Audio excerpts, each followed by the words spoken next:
Well, at the height of his fame, Truman Capote was a celebrated author and a fixture of the New York City social scene. He surrounded himself with society's most elite women, his so-called Swans, as he nicknamed them. Feud, Capote versus the Swans, tells the story of those friendships and then the betrayal of them after Capote exposed their secrets. To tell more about this story, we want to welcome the latest addition to the Eyewitness News team, Joelle Garguilo, who set out to retrace some of their steps. Joelle, welcome. I'm so excited to be here. And yes, I did retrace some of those steps. And it was here in the city where a guy from out of town became a quintessential New Yorker, a real-life character in his own fascinating drama, one that is playing out in Feud, Capote versus the Swans.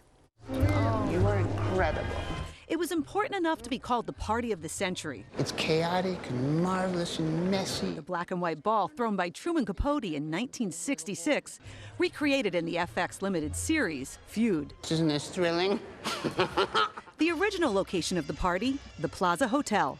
It was hard to even get through all the media and photographers. How significant is New York City to Truman Capote's story? Well, he really is New York City. And it was the perfect place for him to observe and have ideas for all of his writing. The trails of Truman are sprinkled throughout the city as Ryan Murphy gives us a glamorous glimpse into a bygone era of New York society in the 60s and 70s. We made New York the capital of the world. The city has long served as the perfect backdrop, a playground of sorts for storytellers. Perhaps Holly Golightly, as played by Audrey Hepburn, made you want to have breakfast at Tiffany's. She came from the imagination of Truman Capote. The writer dreamt up Holly at 70 Willow Street in Brooklyn. It was followed by another hit, In Cold Blood. Those novels made Capote instantly famous. And with the royalties, he made his way to Manhattan, buying an apartment here at the United Nations Plaza, which was intricately replicated for the series. Wait, go back. We're talking the governor's wildebeest wife?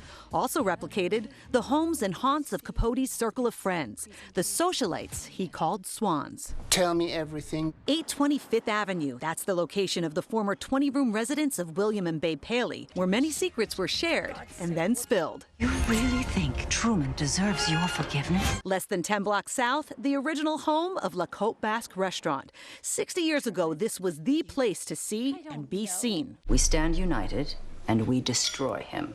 What do you think Truman Capote would think about the fact that his life is being portrayed in this series? He would just be so thrilled to know that people are still so intrigued by the mystery of his life.